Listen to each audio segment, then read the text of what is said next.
પણ જેને એક વખત દેવ ઉપર માતા પર કુળદેવી પ્રત્યે વિશ્વાસ જાગી ગયો ને એ નિશ્ચિંત થઈ જશે.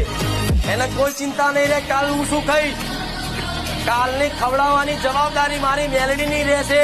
તો ભૂખ્યા મરવા દો તો ગોળા પણ જાહેરમાં એમ કહેજો. તમે જે વિચાર્યું નહીં હોય ને એના પહેલા તમારી બધી વ્યવસ્થા કરેલી દાપે રૂપે તમે તમારું ખાલી જીવનમાં તમારા કર્તવ્યનું પાલન કરજો. જે નોકરી ધંધો તમારી યોગ્યતા લાયકાત પ્રમાણે જે મળ્યું હોય ને જે પ્રમાણે ભણ્યા હોય એ પ્રમાણની નોકરી ધંધો તમને આલ્યો હોય ને ભગવાન એક માતાજીએ તો એ ધંધો છે ને ઈમાનદારીથી નિભાવજો. કોઈ ચીટિંગ ના કરતા, કોઈ છેતરપિંડી ના કરતા, કોઈ બેમાની ના કરતા.